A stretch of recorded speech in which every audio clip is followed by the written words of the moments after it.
Seja muito bem-vindo, seja muito bem-vinda a mais uma edição aqui do Resenha Cast, o seu podcast de Governador Valadares. Aqui você já sabe, todo dia é dia de episódio novo com uma pessoa diferente de uma área totalmente antagônica do personagem anteriormente entrevistado.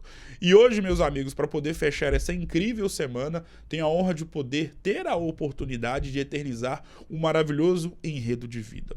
Falo dela, a educadora financeira Prisciliana Maciel, que me dá a honra da sua presença e grandeza aqui no podcast Eternizador de Histórias. Pri, muito obrigado por ter aceitado o convite, é uma honra. Bom dia, boa tarde ou boa noite, depende do horário que vai estar nos acompanhando. Certo. Seja muito bem-vinda. Gustavo, obrigada, muito bom Tamo dia, junto. que delícia estar aqui. Amo a sua conversa, a maneira Obrigado. como você entrevista, como conduz, e eu estou muito satisfeita, estou muito feliz mesmo. Que Obrigada, honra viu? poder ouvir isso advindo de uma pessoa como você. Pri, quando eu era pequeno, ou seja, na minha infância, no início dos anos 2000, eu me recordo que eu já era bitolado com televisão, a internet já existia, mas era algo muito diferente, obviamente, do que nós vivemos e temos nos tempos atuais. Mas não era muito comum, eu não me recordo de ver de ouvir a palavra saúde mental nos veículos de comunicação, seja nos programas de rádio, TV, alguma matéria num jornal impresso. Muito menos depressão, uma ansiedade. Era algo muito... que não tinha isso. Uhum. Parece que teve que vir a pandemia da Covid-19 para fazer com que todos nós, que a humanidade inteira, pudesse se alertar e se atentar em relação aos cuidados com a saúde mental. Haja vista que, principalmente nos períodos mais agudos da pandemia, nós vimos aí o quanto que os profissionais que cuidam da mente ganharam uma abrangência gigantesca na sociedade como um todo. Falo de psicólogos, médicos, psiquiatras, enfim. E hoje é muito comum você ver em qualquer programa de televisão, qualquer programa de rádio, na internet então nem se fala, esse assunto vir à tona. Saúde mental, depressão, ansiedade. E o mais interessante, puxa pela sua memória aí. Hoje, nas rodas de conversa, numa mesa de bar, numa mesa de restaurante ou numa reunião em família, se tornou comum você ver algum parente perguntando para um outro parente ou para uma amiga perguntando para uma outra amiga: como é que você tá? Como é que tá a sua cabeça? Tá tudo bem? Hoje se tornou comum esse tipo de debate. Feito esse pequeno preâmbulo, como você tá? Como é que tá a sua cabeça? Como é que foi o ano de 2024 e como você vislumbra e pretende que o ano de 2025 seja para sua vida? Tá, pergunta boa, né, Ah, Gustavo? valeu, Pra obrigado. variar, já começou assim. Não, Já que vem isso. de chute Não, na boca. que isso. Obrigado. Gustavo, eu tenho dito que o ano de 2024, para mim, foi um ano de sobrevivência, porque foi um ano que eu passei por muitas mudanças pessoais, foi Sim. um ano bem importante e que me possibilitou fazer um plantio robusto Que legal. para colher e para melhorar mesmo esse plantio em 2025. Então, eu diria que em 2024 eu fiz ali uma base para 2025 poder crescer. Esse é um ano de expansão mesmo. Então, tô bem. Tô feliz, tô com a cabeça leve, tô com a cabeça no lugar e muito animada aí nesse início de ano. Muito legal ouvir isso. Como é que era a Prisciliana Maciel nos áureos tempos de escola, lá naquela cidade maravilhosa que eu amo? Capital mundial do quiabo. exato. A Prisciliana era uma menina que gostava de estudar, que gostava de aprender e ainda gosto muito. Amo aprender, amo compartilhar, e desde aquela época isso já era visível. Eu gostava de ensinar as colegas à medida em que eu já tivesse aprendido a matéria, tá? Já gostava disso. E não gostava de faltar de aula, adorava os meus amigos da escola. Não era uma CDF, era muito de conversar, de fazer uma baguncinha, mas dava conta de aprender bem e era uma boa aluna, assim, em geral.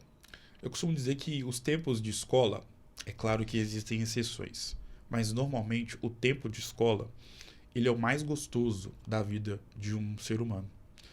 Porque nós, né, no tempo de escola, não tínhamos as responsabilidades, por exemplo, da famosa vida adulta.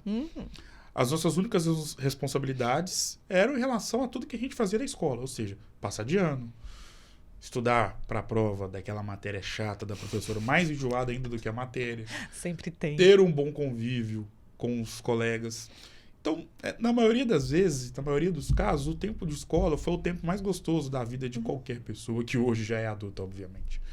Feita essa pequena introdução, qual que é a grande lembrança que você tem dos tempos de escola? Aquele tipo de lembrança que quando, por vezes, você vai lá em Alpercata, por exemplo, você passa em frente à escola e vem na sua cabeça na hora. Eu realmente gostava de tudo, Gustavo. Eu gostava de tudo. Tem algumas professoras que eu ainda lembro, assim, com muito carinho. E acho que eu tinha uma turma muito boa, sabe? Os amigos mesmo, tanto durante as aulas, recreio, pós-aulas, aquela conversinha na porta de escola, né? Essas memórias, elas são todas muito gostosas. Em relação à sua vida, tem um tópico muito interessante, além de outros vários, obviamente, que só engrandece toda a sua história aqui na Terra, no seguinte sentido. Com 11 anos, você já teve que enfrentar a vida de frente para poder conseguir andar no sentido de vislumbrar algo positivo, profissionalmente falando, no futuro. O quanto que esse período da sua vida, mesmo tão jovem, mas já batalhadora, perdão, te ajudou e te forjou a ser quem você é hoje? Você pega pesado demais, Gustavo. Não tem condição. Com 10 para 11 anos, eu precisei ajudar a trazer dinheiro para casa, né? Então, a minha história com dinheiro, ela começa muito cedo. Precisava fazer esse dinheiro e precisava aprender a cuidar dele para que não acabasse tão cedo, tão rápido, né? Então, nessa época, eu realmente aprendi a fazer muita coisa. Tem umas 3 semanas eu estive na casa da minha mãe e aí eu vi um pano de prato da época que eu pintava para vender. Nostalgia. E aquilo foi muito emocionante. A hora que eu vi o paninho assim forrando a mesa, foi muito gostoso lembrar disso. Então, sim, nessa época eu aprendi a pintar, fazer crochê, dava aula de reforço para as meninas menores que eu. Legal. Então, eu fiz de um tudo na vida. Um pouquinho mais velha, eu fiz faxina, eu cuidei de criança, eu fiz literalmente, assim, de quase tudo, sabe? Que se puder pensar. E isso trouxe muita maturidade, trouxe muito senso de responsabilidade no sentido de eu posso ter sido vítima da vida numa Sim. situação, porque é óbvio, isso não é normal, não vou romantizar isso. Nenhuma criança de 10 anos deveria ser obrigada a se sustentar financeiramente. Mas, apesar de ter sido vítima, eu não vou ficar nesse lugar de vítima. E cabe a mim decidir o que eu vou fazer a partir Exato. Disso, né? Então, nesse sentido, me trouxe muita maturidade, um amadurecimento até precoce e muito senso de responsabilidade com a minha vida, com aquilo que eu quero, com a história que eu quero construir e com tudo. É eu sentir que eu sou dona da minha vida mesmo, sabe? Assim. Dona do próprio nariz, como as pessoas Totalmente. falam. Eu vou citar aqui o nome de um país e de uma modalidade esportiva. E você vai saber onde eu quero chegar. Tá. Tailândia e Muay Thai. Uhum. São 2 capítulos muito importantes no livro da vida da Prisciliana Maciel. Super. Quando eu falei o nome desse país e desse esporte, o que veio na sua cabeça? É um abraço, sabe? O Muay Thai, ele chegou na minha vida no momento em que eu estava com síndrome do pânico. Então, imagina, foi assim dos piores momentos da minha vida, porque foi uma síndrome muito intensa. Eu tenho memórias de não conseguir sair de casa, por exemplo, para ir para aniversário de amiga, sabe? Eu pronta, arrumada, e ter ali uma crise e não conseguir sair, de ir para o hospital várias vezes. E o Muay Thai veio para me ajudar nesse período. Então, eu falo Sim. que o Muay Thai me salvou e não tem exagero nenhum em dizer isso. Aprender a lutar foi me trazendo o gosto pela vida de volta, ao mesmo tempo em que foi me lembrando que eu era forte, que eu podia apanhar e bater de volta. E eu ia fazendo todas essas associações, sabe? Assim, saía do treino, poxa, eu apanhei muito, mas eu bati de volta, eu sou forte, então eu levava isso pra vida. Eu vou apanhar, eu só preciso estar com a guarda alta, e eu levava isso pra vida. Então, o Muay Thai me salvou muito, tanto que tempos depois eu decidi abandonar a profissão anterior para me dedicar exclusivamente ao Muay Thai, e foi aí que começa a minha história com a Tailândia, né? Então, estive 3 vezes lá. Da última vez, em 2018, fiquei um período mais longo, então pude me aprofundar nas competições, pude viver de luta por um tempo, e foi... foi uma outra vida, assim. O Muay Thai me deu uma outra vida, é isso. Com todas as pessoas que eu converso que de alguma forma já estiveram inseridas em um contexto de alguma modalidade esportiva voltada para a luta, eu sempre reparo e percebo que para essas pessoas, e isso imagino que vale para você também, a questão da luta, ela não é só uma parte importante da vida desse ser humano no aspecto esportivo, mas sim um tópico fundamental na formação do caráter dessa pessoa. Por que a luta ela leva e dá isso para quem está inserida nela de alguma forma? Todo esporte, quando você pensa na superação, você se dando ali, todo esporte vai trazer esse crescimento pessoal. Sim. Ponto. Mas a luta trabalha o instinto. Claro. Algo que é primata nosso, né? Então, a luta traz muito isso. Quando você está em apuro, e principalmente depois eu fui lutar profissionalmente, então é ainda um outro nível, né? Uma outra camada de envolvimento que se tem. Então, quando você está em apuro, sabendo que você corre risco mesmo de vida ou risco da sua integridade física, e ainda assim você escolheu estar ali, você se desliga, Gustavo. E é somente o instinto que vai trabalhar. Isso tem um poder muito grande de resetar mesmo o estresse, o sofrimento que a gente eventualmente esteja passando. E tem também o poder de trazer essa força. Uma pessoa que luta, ela se torna muito mais forte também mentalmente. É muito uma sensação de que, cara, eu tomo um chute na boca e não caio. O que a pessoa olhar feio ou falar que eu não vou conseguir, isso não me afeta, sabe? Então, tem essa força mesmo que a gente começa a ver. E eu falei no início que eu gosto muito de compartilhar, né? E que desde sempre isso era presente. Compartilhando a luta, eu passei a ver também o quanto isso era verdade na vida de tantas outras pessoas. Pessoas que chegavam para mim com depressão, com pânico e com várias questões, e óbvio que o tratamento principal ele precisa acontecer, tá? Isso é fato, mas que a luta, ele, enquanto coadjuvante, tinha uma importância muito grande, porque traz isso mesmo. Cara, você é forte, a pessoa vê isso. E isso nas diversas idades. A gente tem pessoa que chega muito fragilizada. Sim. Então, crianças, adolescentes, mulheres, tem muito... Porque mulher, ao longo da vida, normalmente não tem a força física estimulada. Então, elas chegam ali achando que vai quebrar, que vai se machucar. E, de repente, não. Estão lá, trocando porrada, sabe? E é muito gostoso de ver esse crescimento, essa evolução. Em setembro de 2018, foi um mês muito importante. O Gustavo ele estuda a gente e vai lá onde, sabe? Pois é. Em setembro de 2018... Você tem lenço aí, se eu precisar? Não, temos. Ok. Setembro de 2018 foi um mês muito importante para todo cruzeirense. Por quê? Mentira. Foi quando nós eliminamos o seu Palmeiras na semifinal da Copa do Brasil para posteriormente conquistarmos o hexacampeonato desse incrível torneio. Logo, foi um mês muito marcante para 10 milhões de torcedores. Só que setembro de 2018 também foi um mês muito marcante e que delimitou um novo processo na sua vida. Qual foi esse processo?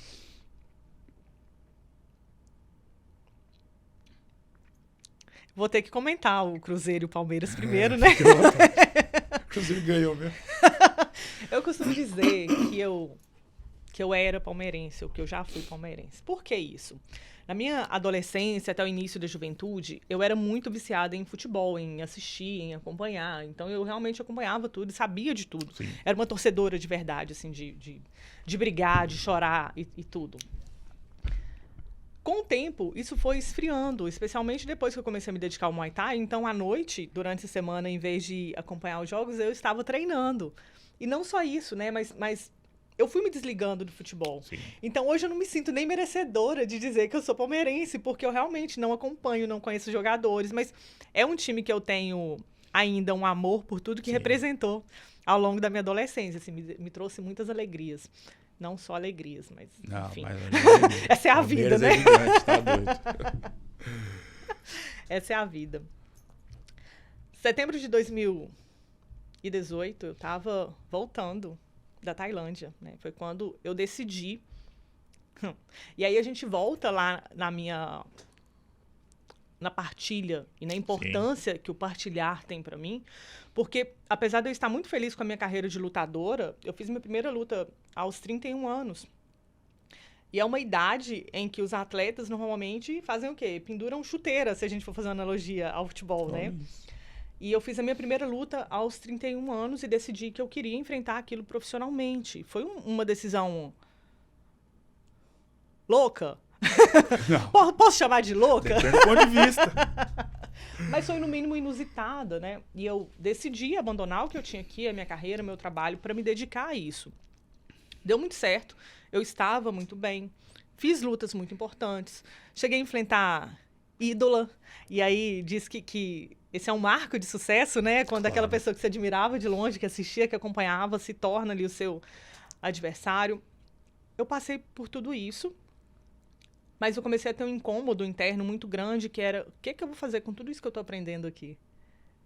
Para mim, é como se aprender e não ter para quem ensinar, é como se ainda fosse pouco, sabe? Se ainda não fosse o suficiente.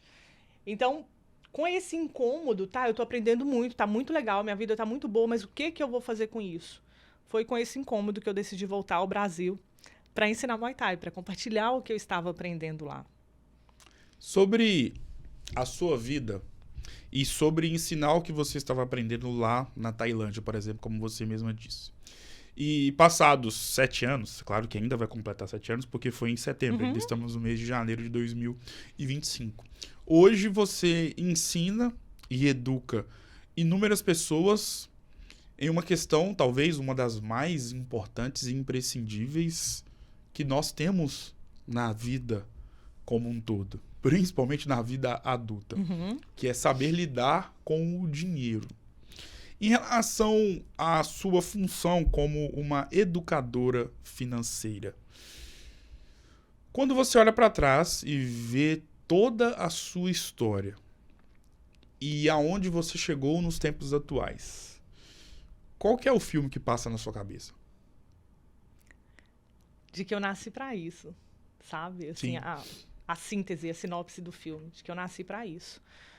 Você disse pouco tempo atrás de eu ter que trabalhar os meus 10 anos, então aí já começa um relacionamento com o dinheiro. Então eu já começava a saber o que eu tenho que fazer para ter, sei lá, R$5, R$10, e o que eu poderia comprar, e era o básico. Quando eu falo que eu tinha que trabalhar, era pro básico mesmo, era pro pão, pro arroz com feijão e tal. E essa noção me vem muito cedo e foi uma educação financeira quase que forçada, né? Porque é óbvio que eu tinha a escolha de permanecer onde eu estava, mas era uma opção que eu não queria. Então, a minha vida toda, eu soube lidar com o dinheiro. Eu soube liderar o meu dinheiro, como eu gosto de dizer. Sim. Então, de uma pessoa que não tinha grandes perspectivas, eu fui fazendo o que eu queria da minha vida, degrau após degrau, com essa liderança, sabendo o que eu ia fazer com a minha vida e com o meu dinheiro. Então, hoje, poder compartilhar isso, e aí é óbvio que eu peguei só um ponto, né, de experiência, teve muitos aprendizados nesse caminho, teve uma formação em educação financeira, mas hoje pegar isso que foi tão importante para mim tanto tempo atrás e continuou sendo, e poder compartilhar isso e fazer diferença na vida das pessoas com esse conhecimento, e mais do que o conhecimento, Gustavo, com esse senso de liderança mesmo, porque muita gente até tem o conhecimento teórico sobre o dinheiro, sabe fazer um investimento, enfim, sabe muita coisa de teoria, mas por vezes não tem essa liderança sobre o dinheiro, não consegue entender que deve liderar. E é uma coisa que eu sempre tive, né? Eu amadureci, eu aperfeiçoei com o conhecimento, mas que é muito natural para mim. Então, é uma sensação de que eu nasci para isso, assim. O que é educação financeira? É uma coisa que, infelizmente, não tem nas escolas e que deveria ter. Eu gosto muito de fazer um paralelo com a reeducação alimentar, que é uma coisa que acho que é um pouco mais comum e familiarizado, né? Então, você passa a vida inteira comendo errado, e aí vai no nutricionista lá, primeira vez da sua vida, e ele vai te reeducar, vai te ensinar como que você vai fazer as boas escolhas. Vai te ensinar que, em vez de um pacote de biscoito recheado de manhã, faz mais sentido você comer uns ovinhos mexidos, uma fruta, um cafezinho sem açúcar, e tudo isso. A educação financeira, ela é muito parecida, porque quando a gente olha para a cultura brasileira, a gente tem aqui muitas crenças, muitos ensinamentos que nos foram passados e que não nos levam a lugar nenhum. Dinheiro foi feito para gastar, não é? Dinheiro não dá em árvore. E vários outros conhecimentos que a gente vai adquirindo ao longo da vida e que não leva nenhum ser humano à vida que ele quer construir. Sim. Não leva. Então, a educação financeira é basicamente te trazer conceitos reais do que é o dinheiro, de como você deve se relacionar com o dinheiro e ajustar essa vida. E aí, perguntando da educação financeira, para mim, ainda tem um ponto extra que é de considerar o seu comportamento. Então, como você lida com o dinheiro hoje, quem é você, o que você quer, e como nós vamos ter que te educar para que o seu dinheiro te sirva para você chegar onde você quer chegar. Com certeza. Faz todo sentido esse pensamento. E é o dinheiro te servir, Sim. né? Porque se o dinheiro não te serve, você é escravo dele. Então, a educação vem nesse sentido. Como que você vai... É igual... Se você tem um cachorro que você não adestra, o cachorro vai mandar em você. E se é um bicho grande, pode te trazer problemas, né? Exato. E o dinheiro é esse bicho grande. Que se você não souber liderar, adestrar, cuidar, engole muitas pessoas. E Pri, em relação à questão do que você faz como educadora financeira e até pelo alto grau de conhecimento que você tem sobre como lidar com o dinheiro, você tem aí na sua mente várias histórias de pessoas que às vezes tiveram as suas respectivas vidas transformadas por conta do seu trabalho. Em qual sentido? Tinham um determinado tipo de comportamento com o dinheiro antes de te conhecer.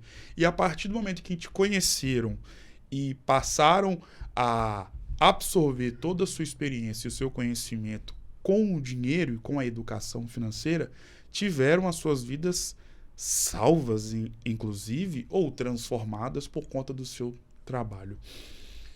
Qual que é o grande relato que você tem de uma vida que foi transformada por conta do trabalho da Prisciliana Maciel? Você falou pouco tempo atrás sobre saúde mental, né? E a gente vê o quanto que o relacionamento com o dinheiro impacta a saúde mental da pessoa. Então, uma pessoa que vive com boletos vencidos, com cobrança, com essa ansiedade de será que eu vou ter para pagar? Como que eu vou pagar as contas, né? É uma pessoa que vive o tempo todo ansiosa, né? E se eu tiver que pegar um panorama geral dos atendimentos, é isso que eu vejo. Pessoas chegando ansiosas porque não têm o controle e se sentindo livres, seguras, porque passam a ter mesmo o controle do dinheiro, passa a saber como fazer, onde empregar o dinheiro. E aí poderia trazer vários exemplos aqui, mas vou trazer de uma cliente que eu atendi ontem, que em 2 meses, Gustavo, ela saiu de uma pessoa que estava nesse cenário de conta chegando sem saber como ia pagar.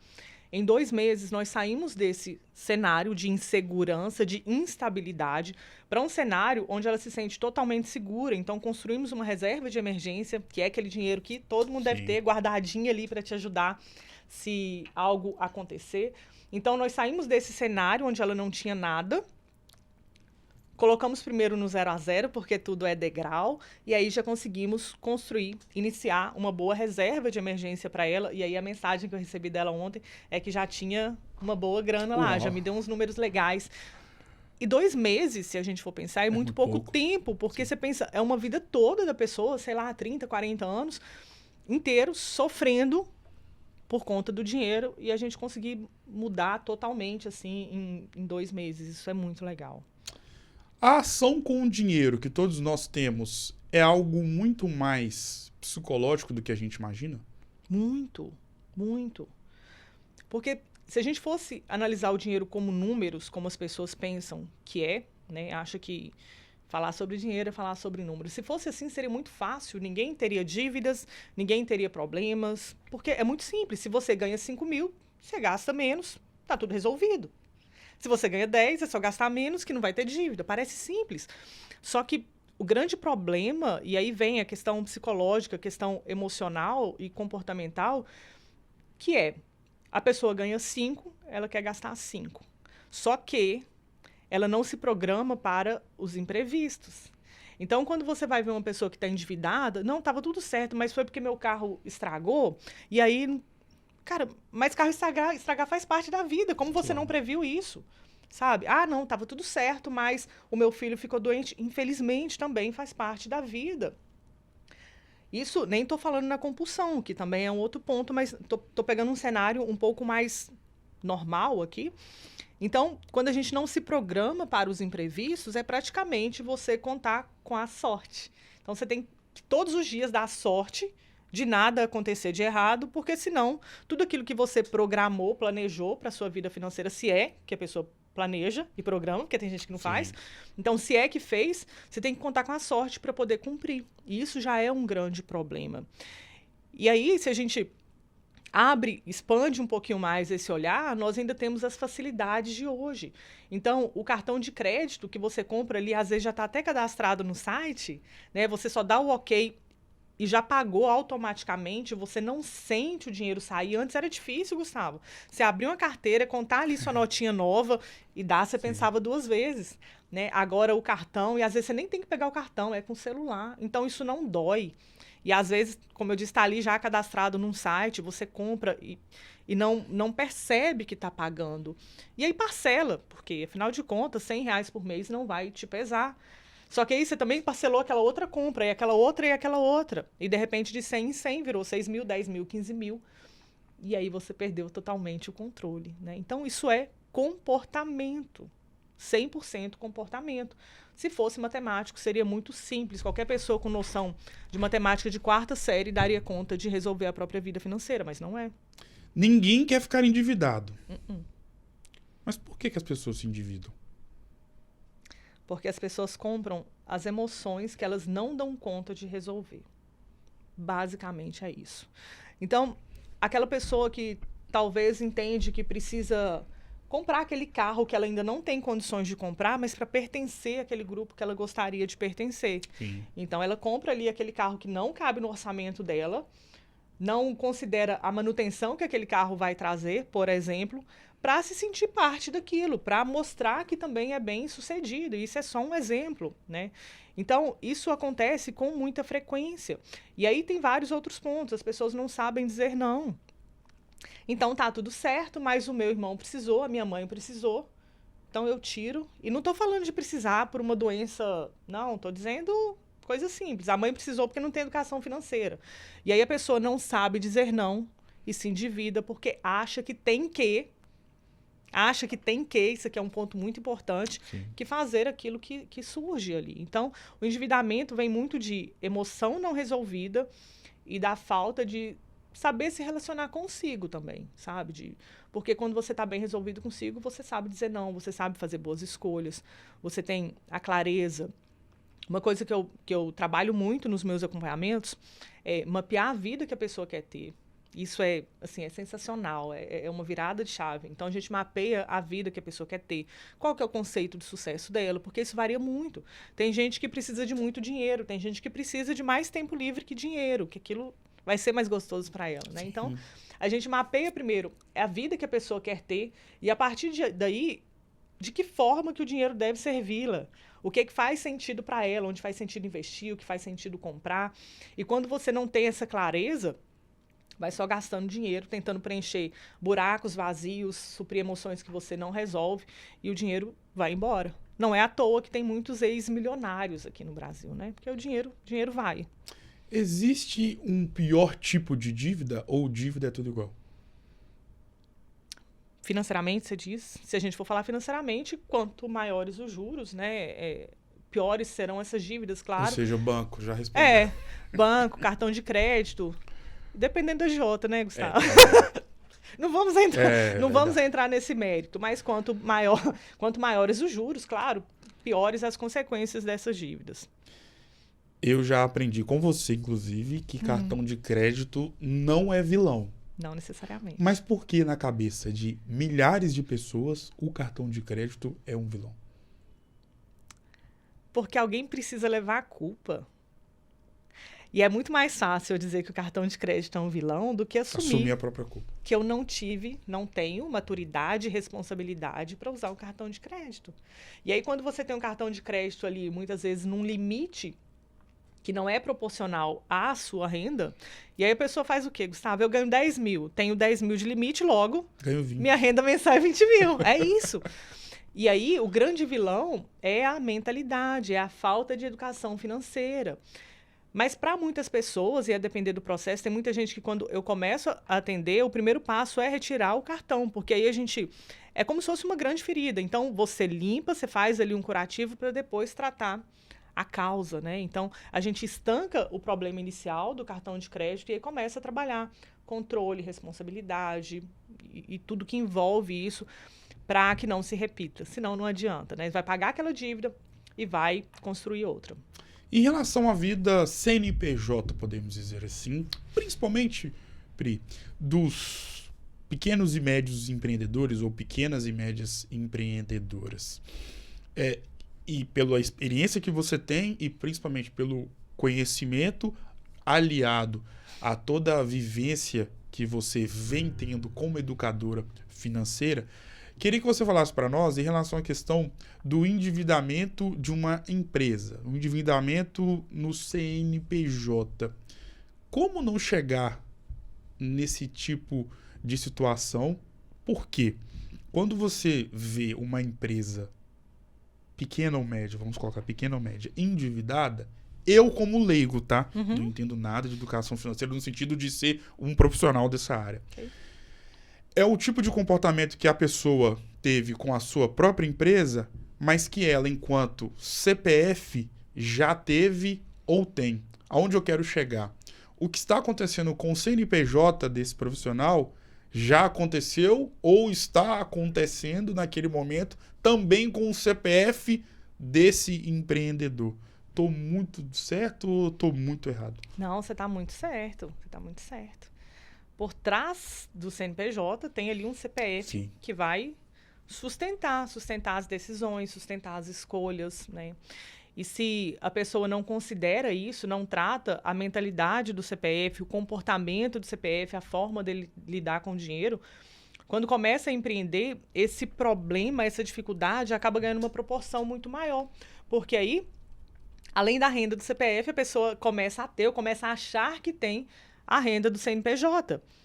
E aí, o que a pessoa começa a achar? Que se a empresa fatura 100 mil, ela tem 100 mil. Pode trocar de carro, pode trocar de casa, e não é, né? Então, essa responsabilidade, essa educação financeira, ela precisa vir do CPF. Então, até quando eu atendo a pessoa com a intenção de olhar para a empresa, se não olhar para a pessoa primeiro, não resolve nada. Vai corrigir e daqui a pouco vai retroceder tudo novamente. Então, eu tenho sempre o cuidado de fazer esse trabalho atrelado. Então, a gente olha para a empresa sim, mas vem cá, deixa eu ver como que você se relaciona com o dinheiro. Senão, não adianta. Quando existem muitas pessoas que gostam de viver no limite. E vira até meme na internet, né? Eu não sei como é que eu consegui, dando um exemplo, pagar a fatura do mês de janeiro. Meu Deus do céu. E aí consegue, de um jeito ou de outro. Só que existem pessoas que elas conseguem olhar para a própria realidade e pensam: preciso mudar, preciso transformar e modificar toda essa rota que eu venho tendo na minha vida financeira, porque senão eu não sei onde eu vou parar. Para essa pessoa que tem a consciência de tudo que ela vinha fazendo era algo que vinha prejudicando e prejudicou muito a sua vida financeira. Ou seja, uma pessoa consciente. Ela olhou para si e viu que precisava mudar. Qual que é o primeiro passo que ela tem que dar? Ter clareza da situação atual.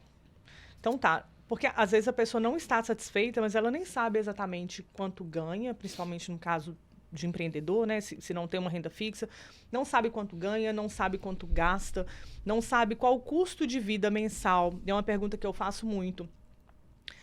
Quanto custa ser você? Né? Que é o que te custa mensalmente estar vivo com o estilo de vida que você tem. A gente precisa ter essa resposta. Porque senão você só vai estar incomodado, mas nem sabe exatamente qual é o cenário. Então, o primeiro ponto é trazer clareza do cenário. Quanto custa ser você? Então, se você é responsável pela família, quanto custa ir à escola do filho? Vai colocando tudo. Porque a partir daí você consegue ter uma clareza mesmo de onde está vindo o seu dinheiro e consegue até avaliar, olhar para esse levantamento e ver o que faz sentido. Porque, por vezes, as pessoas gastam muito com algo que nem faz sentido, só porque não parou para se questionar. Isso acontece muito. Tá lá, a pessoa, a meta do ano dela, por exemplo, é ser mais saudável. Aí, quando você vai olhar a fatura do cartão de crédito, iFood. Aí você pergunta assim, você tá pedindo salada nesse iFood? Não é. Não bate, né? Não é. Então, veja, o problema não é pedir iFood de forma nenhuma, mas se você olha para a vida que você quer ter, nem bate. Então, vamos repensar. E por esses pequenos detalhes, a gente já consegue fazer uma mudança muito grande. Em relação à questão de dívida e também, claro, de tudo que uma dívida ou muitas dívidas podem gerar na vida de uma pessoa, sobre alguém e sobre uma história que te marcou bastante em relação a todo o trabalho que você realiza como educadora financeira e essa pessoa chegou para você e você já deu um exemplo parecido com isso que eu vou te perguntar agora, de alguém que teve a sua vida transformada, mas foi até uma questão mais positiva do que a seguinte indagação que eu vou fazer para você aqui agora.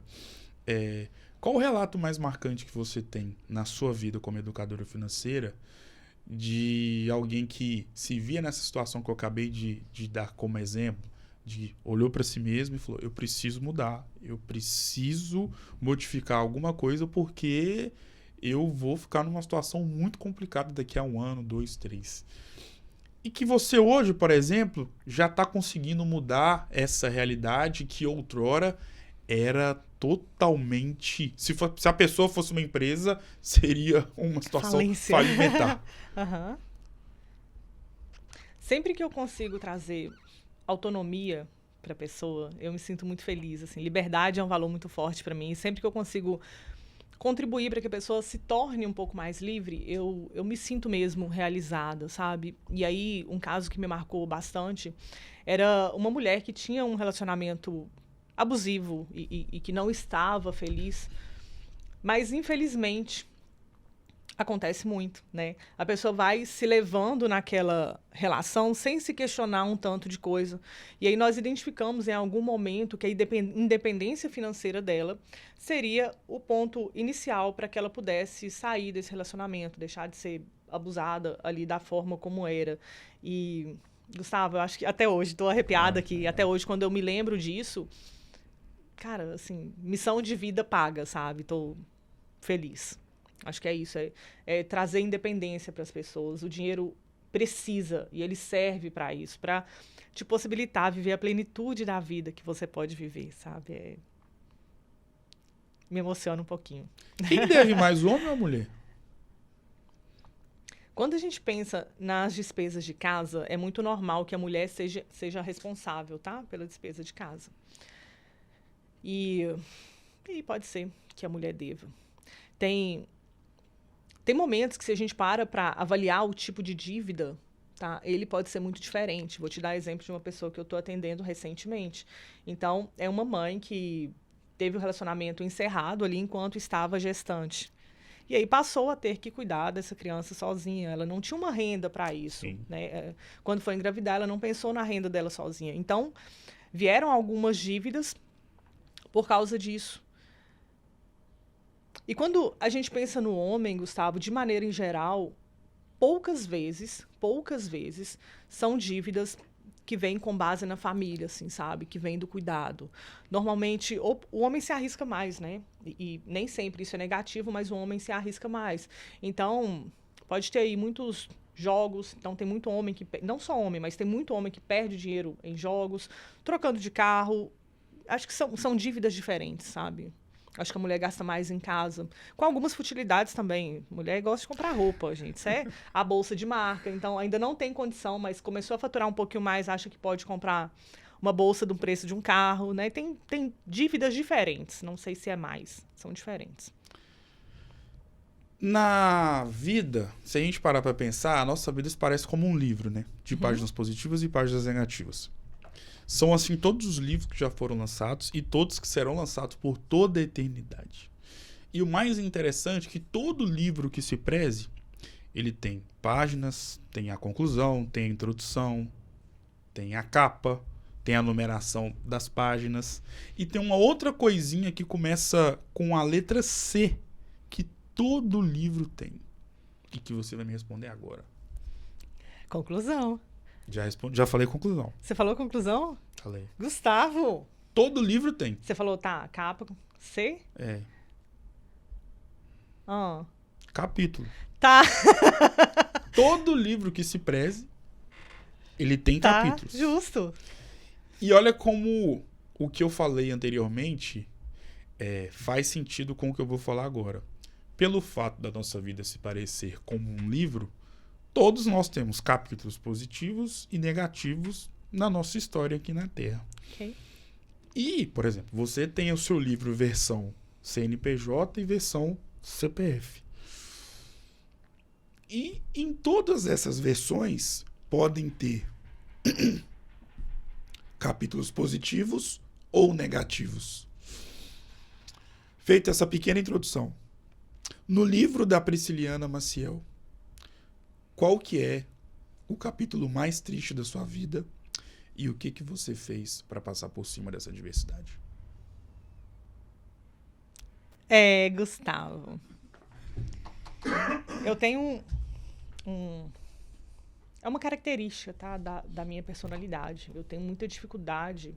Isso, assim, é real. Isso é papo de terapia. Eu tenho muita dificuldade em ver dificuldades.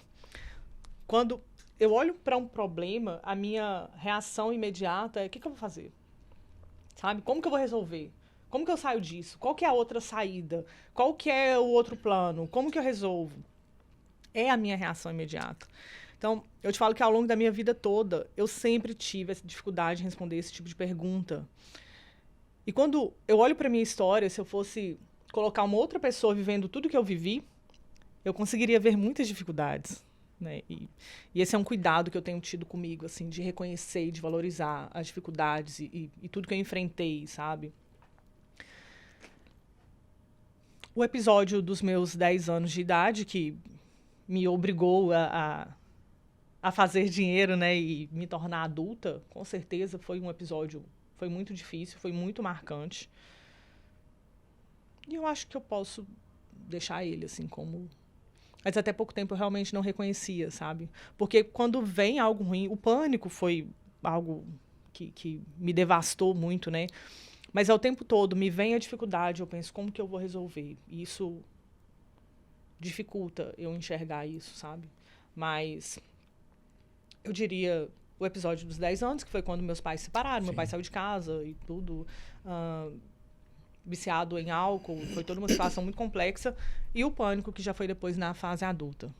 Em contrapartida, qual foi o capítulo mais lindo da sua vida? Eu tenho muitos. Maravilhoso ouvir isso. Lindos, Gustavo, eu tenho muitos. Eu tenho a sensação que eu tive mais de uma vida, sabe? Assim, que eu já fiz muita coisa. Então, eu acho que em todo momento que eu estive na liderança da minha vida, que eu pude escolher de fato, que eu banquei as minhas escolhas e as minhas decisões, eles são muito felizes para mim. O meu relacionamento é algo que me faz muito feliz. Eu tenho um amor muito grande pela pessoa que convive comigo. Oliver, beijo, te amo. Discreto que te amo. Eu tenho muito orgulho mesmo da relação que a gente construiu. Quando eu finalizei uma faculdade que eu nem tinha dinheiro para pagar, isso foi um momento de muita alegria também. Quando eu tomei a decisão de deixar 13 anos de CLT, de um emprego que eu gostava, que ganhava bem, para ir sozinha para a Tailândia competir, isso me traz uma alegria e uma força mesmo. Acho que por todas as vezes que eu tive coragem de tomar a decisão que eu quis tomar, independente do que parecia, sabe? Tipo, nossa, parece burrice você deixar um trabalho aqui e com Exato. 30 e poucos anos tentar uma carreira profissional não vai dar certo. Mas todas as vezes que eu tive coragem de fazer o que eu quis fazer, isso me traz muita alegria. Você já foi e continuará sendo para sempre advogada, atleta de Muay Thai. Hoje você é educadora financeira e transforma a vida de inúmeras pessoas e que faz com que elas possam lidar melhor com o seu próprio dinheiro. Em suma, quem é Prisciliana Maciel? Um resumo grande de tudo isso que eu fiz ao longo da minha vida está em gostar de aprender e gostar de compartilhar. Sim. Acho que tudo que eu fiz, porque até no direito, a minha grande paixão não era o direito em si, era o que eu fazia com o conhecimento que eu tinha de lá. Com conhecimento e com as possibilidades, né, que o direito me deu. Então, o tempo todo na minha vida se resume a isso, é aprender e compartilhar. Isso me alimenta, sabe? Isso me deixa feliz, isso me faz querer fazer mais. A Pri é isso. Agora é o jogo das palavras. Eu vou Aham. citar nomes e você vai defini-los com uma palavra. Difícil. Ou palavras Tá, também. gostei. É difícil, gostei. Podemos ir? Bora. São Paulo. Saudade. Alpercata. Paixão. Vida. Ação. Deus. Vida. Família. Base. Governador Valadares. Minha casa. Tailândia. Ai, minha segunda casa. Eu tenho muito amor. Advocacia. Uma boa base. Direito. Justiça, que é um valor pra mim. Dinheiro. Segurança. Educação financeira. Liberdade. Prisciliana Maciel. Movimento.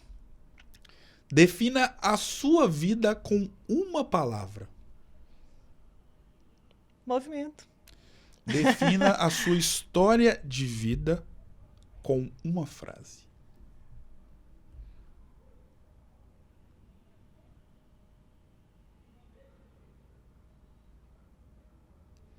Ainda bem que não tem o reloginho, né?